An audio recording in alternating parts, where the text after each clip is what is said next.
예, 오늘은 이것을 하도록 하겠습니다.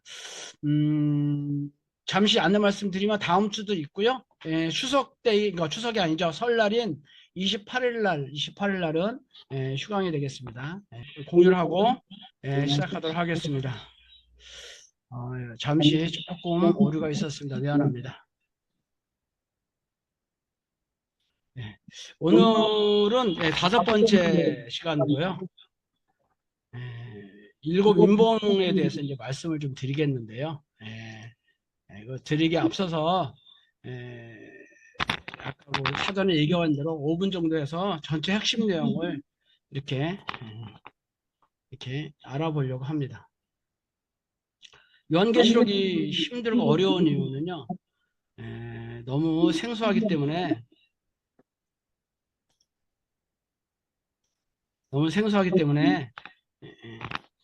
밖에다 나가주세요.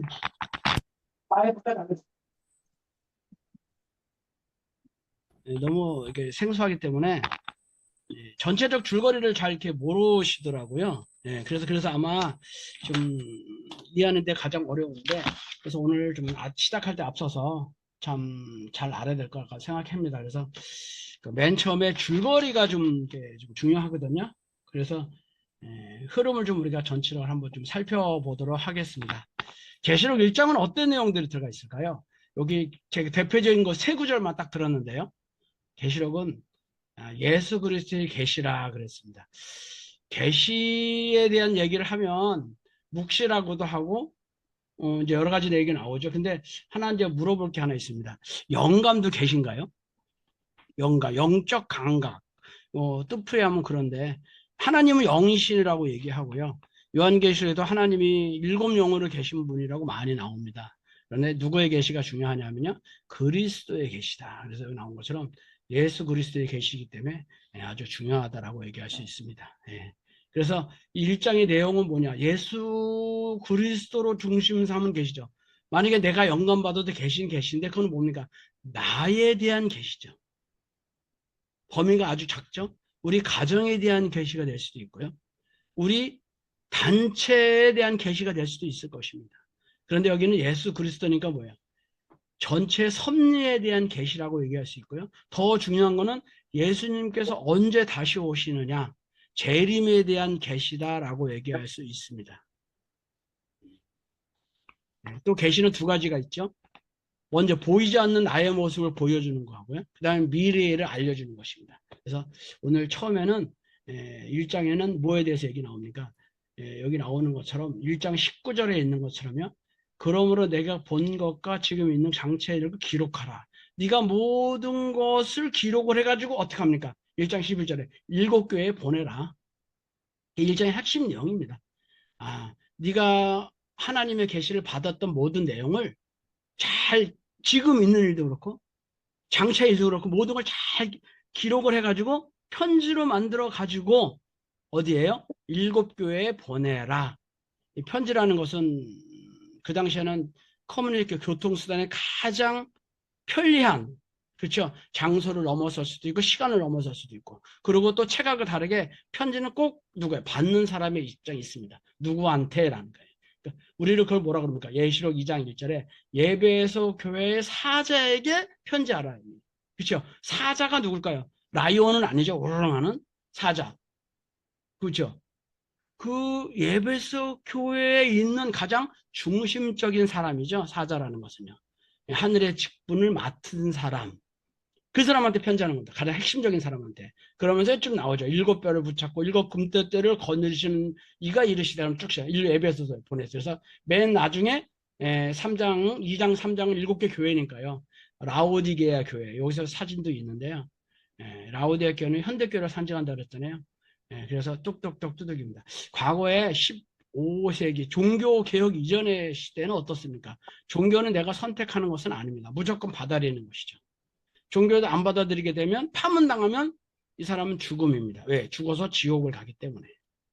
그런 입장이 있습니다. 지금도 뭐 이슬람 쪽에 가면은 종교는 선택사항은 아닙니다. 근데 앞으로 이런 시대가 온다. 그래서 일곱 개 교회에 대한 예언을 쭉 썼습니다. 그래서 우리는 일곱 개 교회를 뭐라 그럽니까? 하나의 그냥 특별한 뭐가 있죠? 일곱 개 교회는 하나의 섭리적인 일곱 단계다라고 얘기를 합니다. 그래서 1장에서 3장 핵심 내용을 다시 한번 우리가 읽어보면 근데 결국은 이겁니다.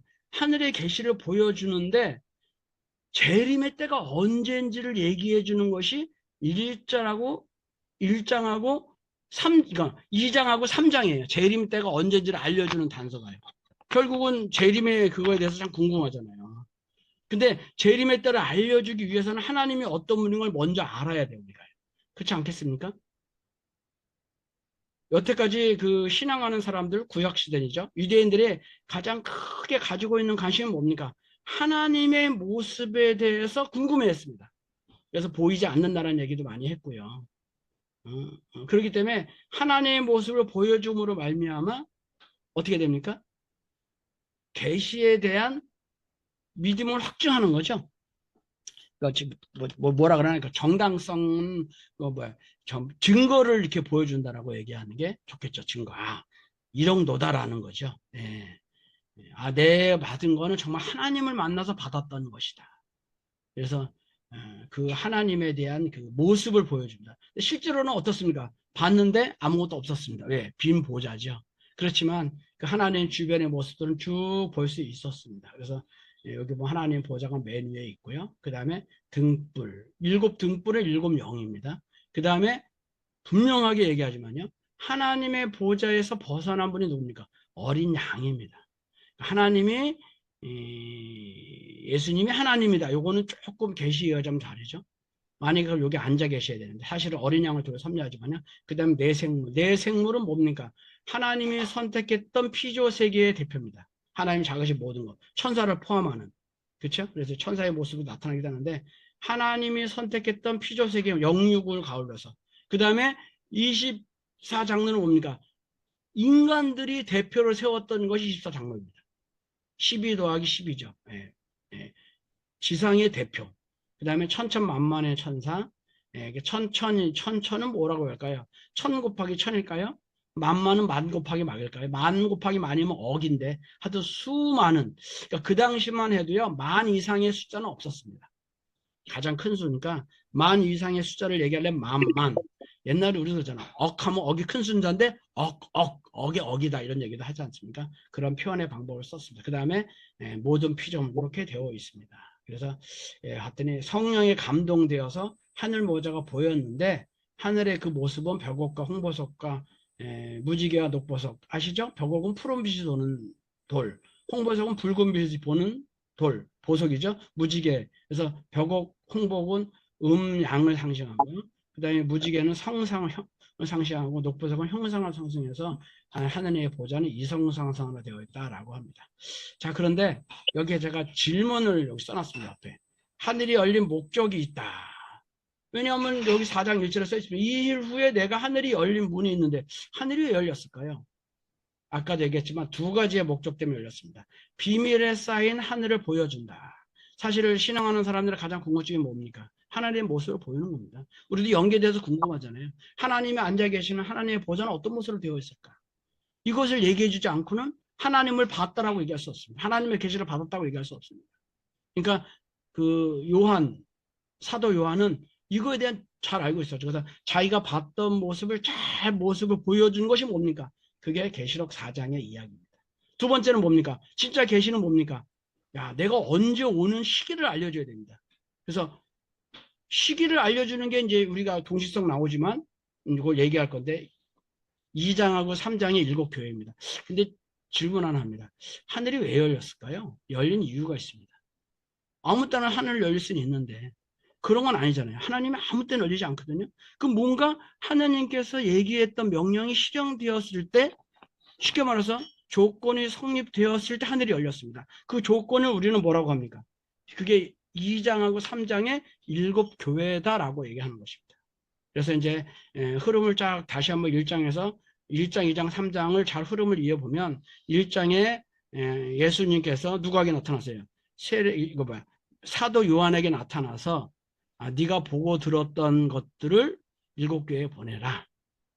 보낸 이유는 뭡니까? 앞으로 7시대가 지나가게 되면 저는 그걸 세대라고 표현했습니다. 요한계시록에는요. 7세대가 지나가게 되면 뭐가 온다? 하늘이 열린다라고 얘기하는 거예요. 그래서 새롭게 재림 섭리가 시작된다라고 하는 것입니다. 그래서 일곱 교회는 이거죠. 예배소 교회는 초대교회를 상징하고요. 서머나 교회는 애국교육을 상징하고요. 로마박회. 버가모 교회는 사사시대, 그 다음에 기독교 봉건사회 시대. 두아다락기 기독 왕국시대, 통일왕국시대. 그 다음에 남북이 분립돼서 포로 가는 시대는, 고난당하는 시대는 사대교회로 표시됐고요. 그 다음에 메시아 강림 준비 시대로 우리가 빌라델피아 교회 시대다. 그리고 마지막에 라오디에게다. 그래서 7일 똑같이 창세기가 7일 동안 된 것처럼 요한계시록도 일곱 교회를 통해서 7일 만에 섭리가 되었다라고 얘기를 합니다. 이게 참 중요한 것 중에 하나입니다. 자, 그러고 나서 하늘이 열려서 뭐 어땠다는 거예요? 아무것도 없지 않습니까? 하늘이 열려서 이제 섭리가 시작되는데, 그래서 5장에 이제 시작이 됩니다. 5장에 섭리의 비밀이 담겨 있는 두루마리다. 이 제목을 정했습니다. 5장의 1절을 딱 보니까요. 왜냐하면 제가 지금 읽으면서 보겠습니다. 내가 봄에 보좌에 앉으신 이의 오른손에 두루마리가 있으니 안팎으로 썼고 일곱인으로 봉하였더라. 내가 봤어요. 내가는 누구죠? 내가는 요한입니다. 사도 요한이 딱 보니까 보좌가 있어. 보좌는 하늘에, 보좌의 뭐 상징성은 많죠. 자기의 위치, 뭐 권위, 뭐 이런 걸 상징합니다. 하나님이니까. 근데 보좌에 앉으신 이가 있는데 오른손에 뭐가 있다는 얘기입니까? 오른손에 저는 뭐예요? 저는 성경을 들었습니다. 오른손에 이렇게 책이 있는 거예요. 여기 앞에 보이시죠? 그림에. 책이 있는데 두루마리가 그때는 성경책인 거를 얘기했으니까요. 안팎으로 썼다는 얘기는 뭐냐면 옛날에 이게 둘도 말려 있으니까 속안의 내용을 어떻게 그냥 무슨 책인지 모르니까 요거는 무슨 내용에 대했다라고 우리가 이렇게 책을 보면 이렇게 책에 이렇게 제목이 있지 않습니까? 성경이라고 뭐 옆에도 이렇게 성경이라고 하는 것처럼 요한계시록 저도 이거 책 썼을 때 이렇게 책에 이건 누가 쓴 요한계시록이다 이런 건 것처럼 그 앞에다가 그 문서에 대한 정보를 적어 놓습니다. 그게 안쪽이에요. 안쪽. 그 다음에 박이죠. 밖에고요. 그리고 안쪽에는 똑같이 이렇게 이런 내용들이 기록되어 있는 겁니다. 그래서 이 두루마리를 펼치기 전에 이 두루마리가 어떠한 내용을 담고 있었는지 겉에다가 이렇게 쭉 여기 나오는 것처럼 이렇게 글씨를 써놨습니다. 그게 뭐냐? 이게 박기죠. 안팎으로 썼다라고 얘기합니다. 안팎으로 썼다라고 얘기를 하고 있습니다. 안팎으로 쓴 거야. 그래서 결국은 뭐 하는 겁니까? 일곱 교회가 지나가서 하늘이 열려서 하늘을 보여주고 뭘 준 겁니까? 이 두루마리 성경을 준 거예요. 근데 안타깝게 시리도 어떻게 돼 있어요? 잘 썼는데 일곱인으로 봉하였더라. 이게 도장이 7개죠? 열을 수가 없어. 이 봉에 7인이라는 얘기는 펼칠 수 없도록 도장을 찍어놨다는 거예요. 저도 이게 무슨 내용인지 알 수가 없는 거예요. 그래서 도대체 이거 누가 이걸 열면 되겠습니까? 5장 이제 나오죠. 봄에 힘 있는 천사라는 얘기야. 천사도 급이 있다 그랬습니다. 우리가 천사장이 있다 그랬죠. 여기도 마찬가지입니다. 요한계시록에도 일반 천사가 있고 힘 있는 천사가 있어. 힘 있는, 그러니까 보통 다 레벨이 좀 높은, 지위가 높은 그런 천사가 큰 음성으로 모든 사람에게 듣게 큰 음성으로 외치기를, 누가 그 두루마리를 펴며 그 이를 떼기에 합당하냐, 큰 소리 얘기하는 거죠. 그랬더니 뭐라 그럽니까? 5장 3절에 그 하늘 위에나 땅 위에나 땅 안에 능히 그 두루마리를 펴거나 보거나 할 자가 없더라. 하늘이 열려서 뭔가 이렇게 받았는데 이게 뭐예요? 이게 어떻게 돼 있어요? 봉해졌다라는 거예요. 볼 수 없도록. 근데 그것을 펴거나 보거나 하거나 합당한 자가 보이지 않게 내가 크게 울었다. 야, 우리가 잘 안 되면 어떻게 돼? 애기들이 엄마한테 뭐 사달라는데 안 사주면 땡강 부리죠. 울죠. 하늘은 마찬가지인 겁니다. 몰라, 이게 잘. 누구도 이거 풀 수 없어요. 그래서 이 이사야서 29장 11절에 이런 얘기가 있어요. 자, 보세요. 자, 같이 한번 읽으면 좋고요. 모든 묵시가 너희에게는 마치 봉한 책의 말이라. 그것을 유식한 자에게 주며 이르기를 그대에게 청하노니 이를 읽으라 하면 대답하기를 봉하였으니 못하겠느냐 할 것이요. 그럼 다음에는요. 무식한 자에게 주며 이르기를 그대가 읽어라 그러면 뭐라고 했어요? 나는 무식해서 글자도 모르는데 어떻게 압니까? 라고 얘기했을 거 아닙니까? 그 뒤에 그 얘기를 빼먹었습니다. 그러니까 결국 뭐야? 알아도 알 수가 없어. 왜 알 수가 없어요? 봉하였으니까. 우리가 계시록을 어렵게 생각하는 거는 당연한 겁니다. 그냥 서사로이 풀 수 없도록 해놨어요. 아니, 왜 못 풀어요? 아, 보면 되지. 뭐 이상한 게 있습니까? 근데 요게 좀 잠깐 얘기 들어보면요. 일곱인을 봉했죠. 뭘 봉했어요? 재림 시대에 가는 걸 보는 거예요. 여러분, 인을 뗀다는 얘기는 뭐냐 하면요. 섭리가 진행된다라는 걸 의미하는 거예요. 근데 뭐 인을 떼면 뭐 알아야 되죠. 크게 울었더니 5장 5절에 뭐라고 합니까? 장로 중에 한 사람이 내게 말하되 울지 말아라. 유대 지파의 사자 다윗의 뿌리가 이겼으니 그 두루머리와 일곱인을 떼시라 하시더라. 누구만이 볼 수 있다는 얘기예요. 섭리의 주인공이 아니면. 그렇죠? 예, 다윗의 뿌리는 뭐라고 합니까? 예, 가장 그 이스라엘에 가장 번성했을 때 가장 힘찬 왕입니다. 가장 힘이 센 여기다 나오죠. 힘 있는 천사 가장 그 구약 시대에 가장 힘 있는 왕 그게 다윗입니다. 우리는 요 힘 있는 왕을 뭐라 그럽니까? 메시아라고 합니다. 메시아가 이겼으니 일곱인의 섭리를 진행시킬 것이다. 여러분 생각해 보세요. 도대체 뭐가 있길래 이게 일곱인, 여덟번 한번 볼까요? 어떤 내용인가? 응? 한번 볼까요? 여기 뒤에 나왔는데 나중에 여기 나왔어요. 일곱인 중에서 여기 나옵니다. 여기 한번 읽어보면 뭐라? 일곱인 중에 하나를 내가 보니 흰말이 있는데 그가 그 탄자가 활을 가지고 면류관을 받고 나아가 이기고 또 이기더라. 그게 무슨 내용입니까? 글자 다 알잖아요. 근데 비유와 상징을 모르니까 도대체 이게 어떻게 해당하는지 어떤 이거든지 잘 몰라. 그러니까 눈으로 보긴 보지만 어떻게 돼요? 여기 나오죠. 야, 무슨 뜻인지를 알지 못하는 거야. 말이 나오는데 도대체 말이 뭔지 몰라. 이게 참 중요해. 그래서 이거 몰라서 내가 크게 울었다. 야, 이게 참 풀기를 원하는데 풀 수가 없는, 원래 못 푸는 거예요. 여러분. 예. 그래서 이게 쉽게 이렇게 되는 것은 아닙니다. 그래서 뒤에 나오죠. 그럼 풀려면 어떻게 해야 됩니까? 그래서 나오죠. 누가 풀었습니까? 유대 지파의 사자 다윗의 뿌리가 이겼다. 야, 다윗의 뿌리가 인을 떼죠. 그래요. 근데 왜 그분이 왜 떼는지 여기 나옵니다. 5장 6절에. 내가 또 보니 보호자와 내 생물과 장로 사이에 한 어린 양에서 어린 양이 이제 그게 아까 다윗의 뿌리가 이제 어린 양으로 바뀌었습니다. 일찍 죽임을 당한 것 같더라.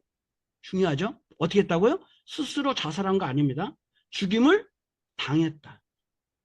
이거 당했다는 얘기 뭡니까? 난 죽기 싫은데 상대방이 나를 죽였다는 얘기죠. 예수님은 죽으러 오신 분이 아닙니다. 초대교회 사람들은 그렇게 알고 있었습니다. 당했다. 죽음을 당했다는 거예요. 내가 스스로 자살한 게 아니고 예수님 십자가의 길을 스스로 간 것이 아니라 어떻게 돼요? 그 유대인들이 불신해서 예수님은 십자가를 가셨다라는 억울한 얘기하죠. 그분은 메시아니까. 죽임을 당한 것입니다. 밑에도 빨간색으로 있는데. 근데 그분이 뭐야? 어떤 사람이냐? 그에게 뭐야? 그는 어떤 분이냐? 그 예수님이 어떤 분이냐를 얘기하는 게 그에게 일곱 뿔과 일곱 눈이 있으니 일곱 뿔은 뭡니까? 뿔은 왕이라는 표시입니다. 그러니까 초식 동물이 가지고 있는 게 뿔이잖아요. 이렇게 쭉. 그렇죠? 근데 이 뿔이 뭐예요? 이 뿔이 중요하냐면요. 초식 동물은 풀만 먹으니까 이게 온순하다고 생각하잖아요. 근데 그렇지만 이 초식 동물은 뭐야? 뿔이 있어서 유일하게 상대방을 공격할 수 있는 도구예요. 자기를 지킬 수 있는 도구이기도 하고요. 이 육식동물은 이빨로 다 뜯어먹지만 이 초식동물은 뿔로 있어서 자기를 지키고 상대방을 공격할 수 있어요. 그러니까 이 공격할 수 있는 걸 가지고 있다는 거예요. 하나는. 근데 그분이 어떤 분이냐? 일곱 뿔과 일곱 눈이 있었다. 야, 여러분 눈 아시죠? 제가 얘기했죠? 하나만 있으면 평면을 보지만 두 개 있으면 입체를 봅니다. 세 개 있으면 영적 감각을 느낄 수 있어요. 일곱 개 가서 모든 걸 보는 거예요. 이 눈들은 온 땅에 보내심을 받은 하나님의 뭐라고요? 일곱 영이다. 이게. 예수님께서는 일곱 영, 일곱 눈이 있기 때문에 뭐예요? 그 어린 양이 나와서 보호자의 앉으신의 오른손을 두루마리를 취하시니라. 이게 무슨 말입니까? 아, 예수님께서는 일곱 눈이 있기 때문에 두루마리에 있는 모든 어려운 것들 다 풀 거다. 그래서 구절에 나오잖아요. 그들이 새 노래를 불러 이르되 두루마리를 가지시고 그 인봉을 떼기에 합당하시도다. 이게 참 중요하죠. 왜 인봉을 뗄 수 있어요? 일곱 눈이 있기 때문에 떼는 거예요. 여러분 두루마리는 뭡니까? 이게 비유와 상징이죠. 말씀이죠. 말씀은 불입니다. 이 두루마리를 풀지 못하면 성경의 이 내용이 두루마리입니다. 이 두루마리를 근본적으로 우리가 풀지 못하면 어떻게 된다고요? 하늘의 섭리를 알 수가 없다. 이거를 누가요? 계시록에서는 증거하고 있는 것입니다. 성경을 잘 풀고 이해하지만이 다가오는 섭리의 재림 시대를 알아갈 수 있다. 그게 요한계시록 5장의 이야기입니다. 그래서 이제 쭉 뒤에 나오죠. 그 다음 이제 읽어보고 아시죠? 하나님 앞에 제사. 그래서 그걸 풀어보냐. 10절 우리 하나님 앞에서 나라와 제사를 삼으셨으니 그들이 땅에서 왕노로 타도다. 내가 또 보니 뭐 천사의 음성을 들으니 그가 수가 천천만만이라. 엄청나다는 거예요. 그래서 다시 한번 나오죠. 큰 음성을 내되 죽음을 당하시는 어린 양. 그쵸? 어떻게 했다고요? 죽음을 당했다는 얘기죠.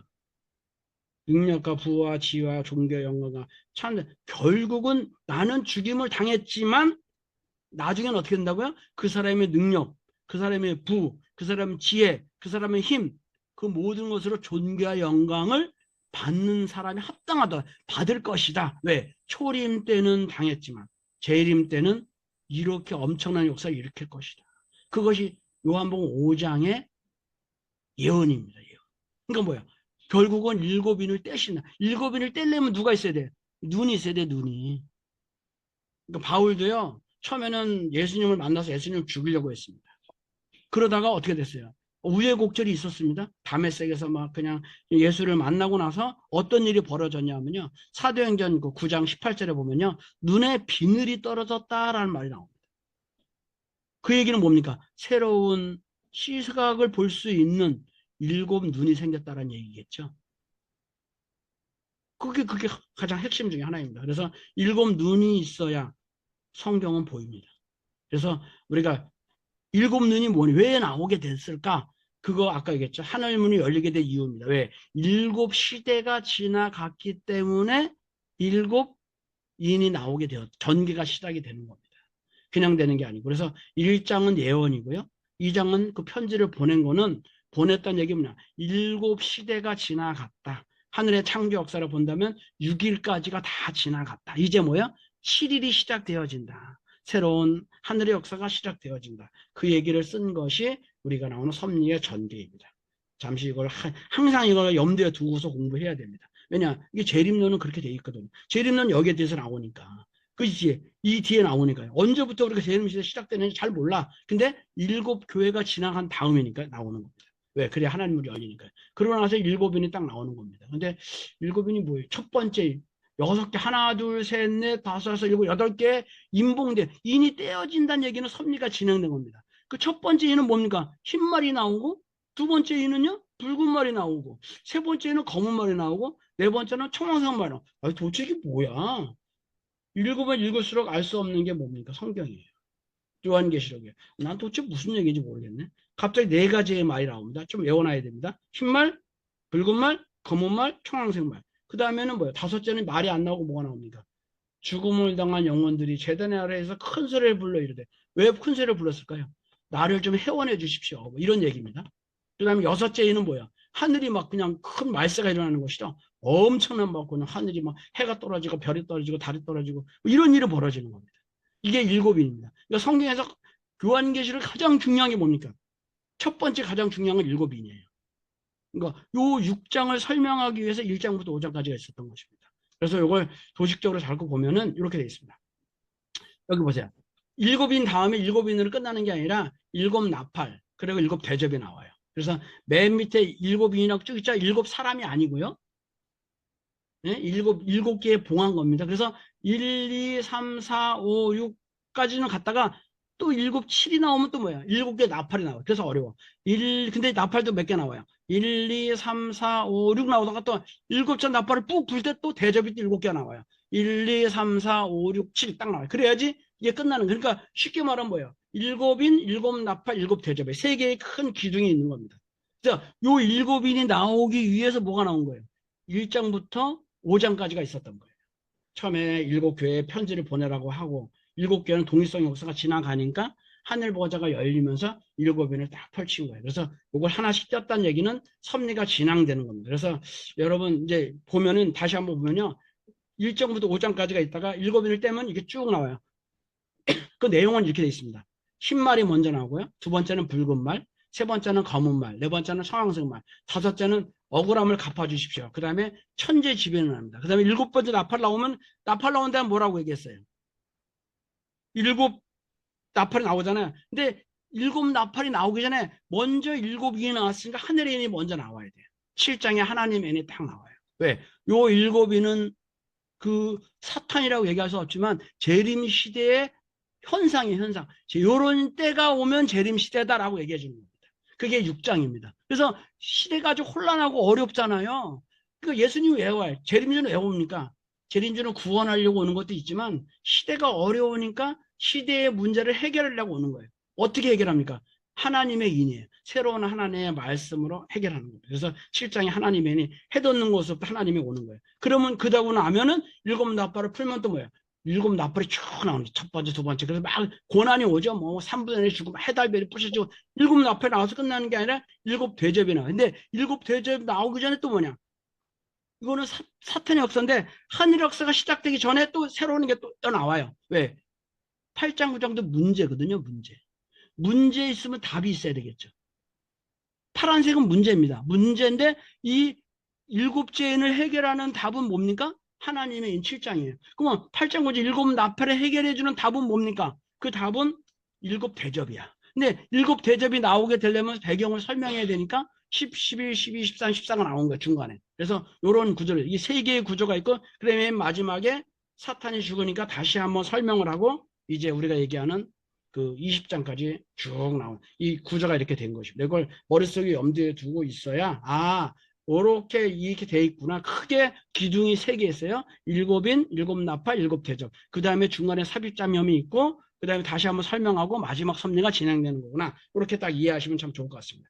다시 한번 이걸 갖다 세로로 딱 보면 이렇게 돼 있습니다. 크게 일곱 인봉. 그렇죠? 이게 현상이야. 이런 시대가 오면 재림 시대가 될 것이다. 그래서 사탄이 먼저 일곱 나팔을 합니다. 전 환난, 그 다음에 전 7년 한 달, 그 다음에 후 7년 한 달이 있는 겁니다. 그래서 요것이 있기 전에 어떻게 돼요? 기초, 계시와 일곱 교회죠?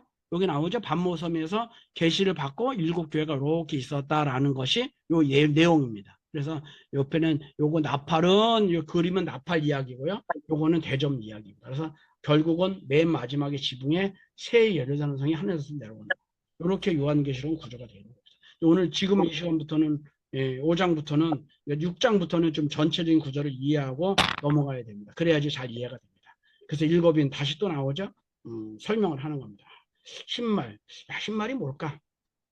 자, 이제 요걸 갖다가 이 책에서는 몇 페이지에 있냐면요. 제가 그림을 하나 놓았어요. 이렇게 잘 이해할 수 있도록 이 책 여러분 이렇게 보시면 맨 처음에 제가 이 책을 넣으면서 쭉 설명을 했습니다. 그래서 처음에 볼 수 있도록 어디 갔어?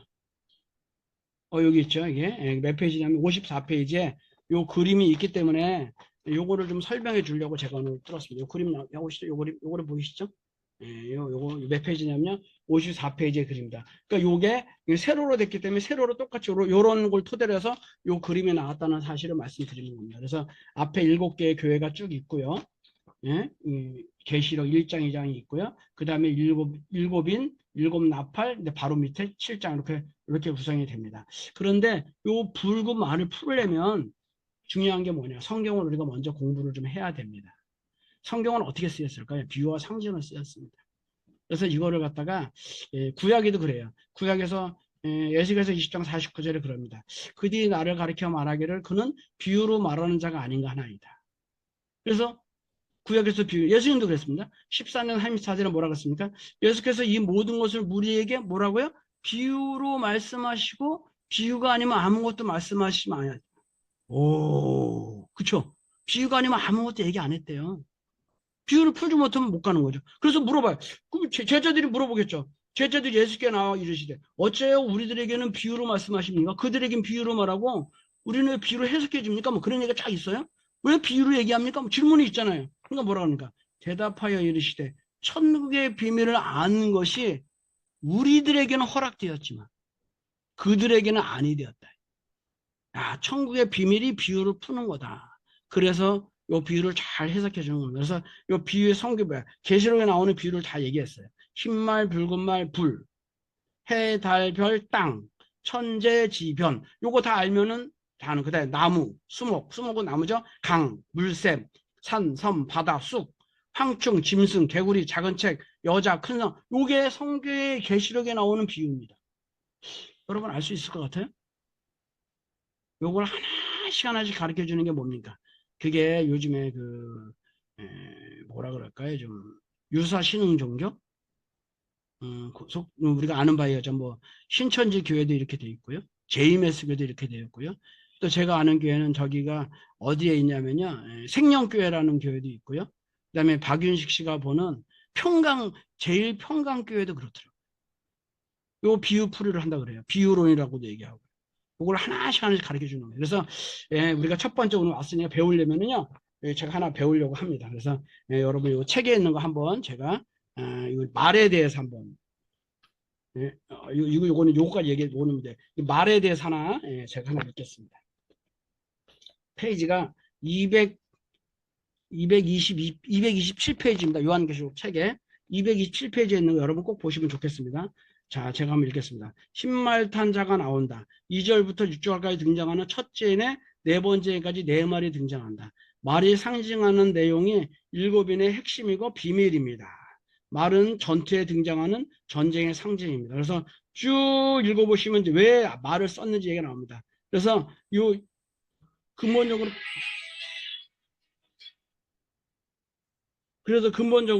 여기 내용은 여기 나옵니다. 그래서 맨 뒷줄을 227페이지 뒷줄로 나옵니다. 계시록에 등장하는 네 가지의 색을 가진 말은 구약의 스가랴에 등장하는 네 말과 똑같다. 스가랴 몇 장 몇 절이죠? 스가랴 6장 2절에서 3절. 스가랴에서도 요 말에 대한 내용이 나오고 있습니다. 요 책을 보면요. 여러분 책 있는 사람 보세요. 꼭 227페이지 똑같다. 스가랴에서 천사에게 물어 이르시되 내 주여 이것들이 무엇입니까 하고 천사가 물어봤어요. 그랬더니 천사가 뭐라 그럽니까? 내 말이 나왔어요. 스가랴에서. 그러니까 똑같이 물어보니까 천사가 하늘에 내 바람이라고 대답하였다. 그렇죠? 예수께서 6장 4절에서 5절이죠. 내 말은 하늘에 내 바람이다. 7장에 천사가 나와서 땅의 사방의 바람을 붙잡아 땅이나 바다에게 불지 못하게 하였다. 그렇죠? 내 바람은 땅과 바다를 해롭게 할 권세를 받은 내 천사이다. 내 바람은 내 천사를 볼 수 있다. 히브리서에 천사에 관해서는 그 천사를 바람으로 그 사역자들을 불꽃으로 해서 천사를 바람으로 보고 있다. 야, 천사를 사역자라고 보든지 아니면 바람으로 보았다는 얘기죠. 그래서 결론, 하나님의 사역을 돕는 영을 천사의 바람으로 본 것이다. 근데 이 내 바람을 영어 성경 KJV 역에서는 for spirit라고 현대어 성경은 내 영들이라고 번역하였다. 자, 이걸 정리하면 내 말은 내 바람이고 내 천사이며 내 영이다. 예레미야는 바람을 선지자의 말이라고 하여 예언자의 말씀을 바람이라고 하였다. 욥기에서는 소망이 끊어진 자의 말은 바람과 같다고 하였다. 야, 그래서 계시록 19장의 천사는 대언의 영으로 하나님을 대신 말씀을 전하는 역할을 하였다. 19장에는 그렇죠. 이렇게 볼 때 계시록에 입장하는 말은 바람으로 서로 다른 내 영과 내 천사의 말씀을 의미한다. 즉, 네 가지 색을 가진 내 영으로 네 종류의 예언과 말씀을 뜻한다. 이 천사는 뭐라고요? 말은 뭐라고요? 네 천사이고요. 네 가지의 예언과 네 가지의 말씀을 뜻한다라는 겁니다. 그래서 이 흰말, 붉은말, 검은말, 청황색말은 여기 227페이지에 쭉 꼭 읽어보세요. 나오는 것처럼 네 가지의 뭐예요? 서로 다른 사상이 나오는 겁니다. 언제요? 재림시대 때 나오는 겁니다. 그걸 우리는 일곱이다라고 얘기하는 거예요. 그래서 이 네 가지가 나와가지고 사람들을 많이 죽여봐요. 죽이니까 뭐야? 사람들이 다섯째는 뭐야? 너무나 힘들어. 억울하게 죽임을 당했으니까 나를 좀 어떻게 회원해 주십시오. 그러니까 뭐야? 아직은 때가 안 됐다라는 얘기 나오고 그 다음에 뭐야? 무화과 나무와 또는 대혼란스러운 시대가 오는 것입니다. 왜? 그때가 어떤 때예요? 말세의 때고 말세의 때는 재림 때의 시작이다라고 얘기할 수 있는 것입니다. 그래서 요 얘기가 나오는 게 이제 나오는 게 붉은 말 요게 이제 요걸 갖다 이제 풀어보는 게 요 계시록 227페이지에 쭉 이 말에 대한 설명이 나오고 있습니다. 한번 자세히 읽어보시고 성경을 찾아보시면 좋을 것 같습니다. 다른 것도 많이 있고요. 오늘 시간이 많이 없는데 그래서 사실은 결과적으로 보면 요것도 얘기하는데 이 흐름을 좀 이해하시면 좋을 것 같아요. 오늘 시간이 좀 없긴 한데, 이거 잠깐 얘기해 주겠습니다. 예. 네 말에 대한 얘기, 이거는 좀 다음에 얘기하겠습니다. 예, 요까 오늘은 시간이 없으니까 여기까지만 하도록 하겠습니다.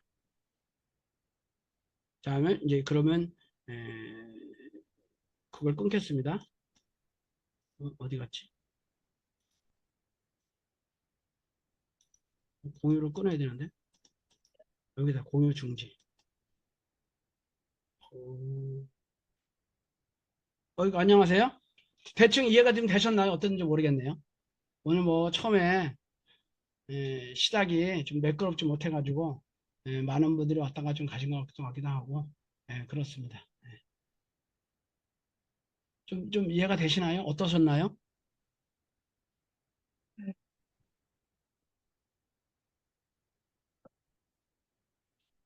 아직은 좀 이해가, 뭐 할 말이 있으면 좀 열어주시면 좋겠습니다. 네.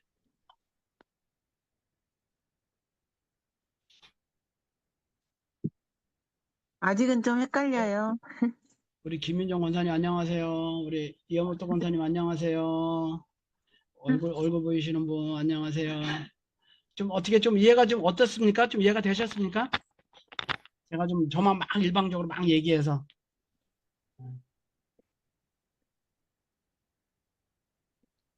뭐 재림 시대는 에, 재림 시대는 옛날부터 사실은 예수님이 다시 오신다는 것에 대한 관심은 되게 많았습니다. 그래서 그 시기가 언제냐에 따라서 첫 번째 재림 시대는 뭐 다음에 되겠지만 로마가 국교화가 됐을 때 그때가 재림 시대라고 생각했었고요. 두 번째는 천년도. 근데 사실은 다 흘러갔습니다. 그래서 그걸 정확하게 얘기해 주는 것이 일곱 교회의 이야기다라고 얘기할 수 있겠습니다. 자,